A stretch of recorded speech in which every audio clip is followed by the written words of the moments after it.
Well, let's bring in great friend of the show, comedian and commentator, Primetime 99, Alex Stein. Alex, thanks so much for joining me again here on the U.S. Report. Now, I know we often make with the funny stuff when you're on here on this program, but a little bit of a grim story here. Vice President JD Vance's wife visited the memorial of that horrific church shooting in Minneapolis this week, which we spoke about on this program last week, and it was quite a moving and somber visit.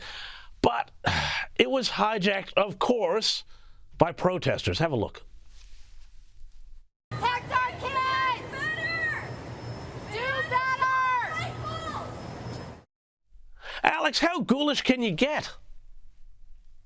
I mean, James, that's just low class. And of course, you know, people are going to take advantage of a terrible tragedy like this and try to politicize it and blame JD Vance. But when in reality, it was Robert Westman's parents, basically telling him that he was born in the wrong body. So, obviously it wasn't the parents' fault that he shot the gun, but the parents take a lot more responsibility than the vice president of the United States. But that's what these people do. They just basically are insensitive to the people that actually got hurt, and they want to try to demonize the vice president for literally going there and showing support at a Catholic church. So these people have no shame and they have no class.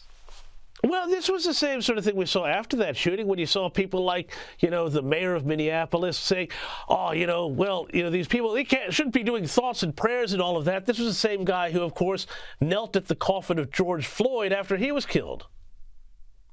Yeah, I know. How ridiculous was that when he said, Jacob Frey, the mayor of Minneapolis, say that, well, thoughts and prayers don't work because this happened at a church. I mean, obviously this shooter did it at a church to try to, demonize Christians, to try to demonize Catholic people. So it's just sad that Jacob Frey would actually side with the shooter in this instance. And, he has no class, just like the protesters, yelled at JD Vance. It's really a sad reality that we live in, that children can literally die and they want to turn it into a political, messaging moment. It's absolutely ridiculous. I'm ashamed.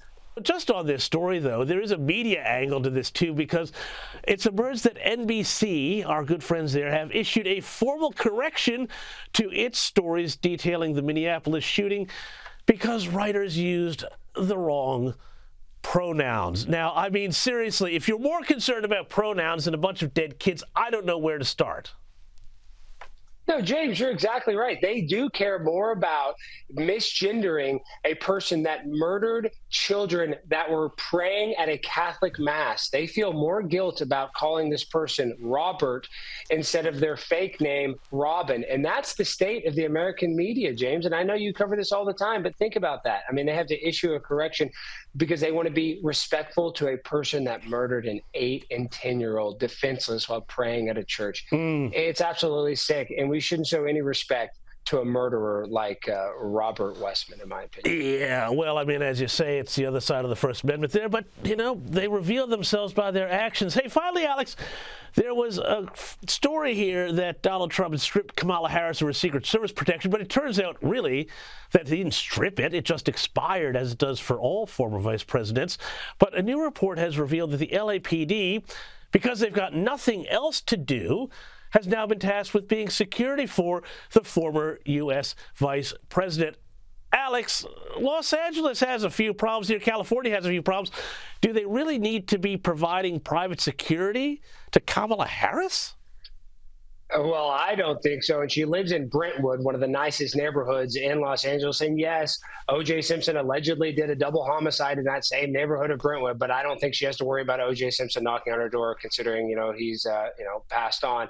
So listen, she wants to use these resources that America can provide her. Once those resources expire, she has to hire private security. It is what it is. And I don't want anything to happen to the former vice president. Of course not. But that's just how the cookie crumbles. I mean, she needs to pay for her own security, and she'll be fine. A lot of famous people have to do that. She's a famous person now. She's no longer a politician. If she runs for governor, if she runs for some other office, then maybe she can get some sort of necessary security paid for by the government. But at this point, I think she should be on her own. What, if she spent $1 billion on her campaign and was $100 million in debt?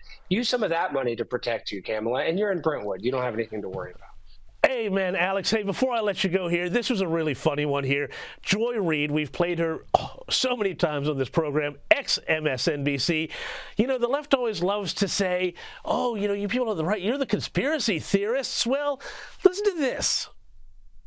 He's got these magical doctors who claim that he was shot in the ear, but his ear, I guess, grew back. He had a Duplo bandage on 1 minute, no bandage the next. We can't get a medical record from this alleged assassination. He was supposedly shot.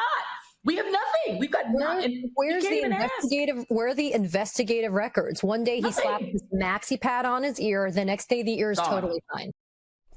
So now they've gone from, you know, the grassy knoll to there was no shooter at all or something, I guess, although that doesn't explain what happened to Corey Comparatore. This is crazy. Well, James, it's not surprising. So obviously we know QAnon is crazy, but even more crazy than QAnon is Blue Anon. And that's people like Joy Reid is all of a sudden now a tinfoil hat carrying conspiracy theorist, which is ridiculous. Joy Reid, I wish you were asking questions like this during the pandemic when you were telling everybody to shut down their business and end their livelihoods in order to stop us from getting a virus that had a 99% survival rate. So I wish you would have been a conspiracy theorist about 4 years ago and not about, you know, Donald Trump fake getting shot, when in reality, just like you said, people died. I mean, they didn't fake his death. So it's just like the protesters in Minneapolis. Joy Reid is another desperate political pundit that has no shame and is willing to say whatever she can to get clicks. And, you know, I can't fault her for that because I'm in a similar business. But she's just a crazy. She's a crazy for Cocoa Puffs 100% right now, James. Well, Alex, I'll just say that on our side, it seems that the conspiracy theories very often wind up turning into coming attractions. Alex, thank you so much for your time, as always.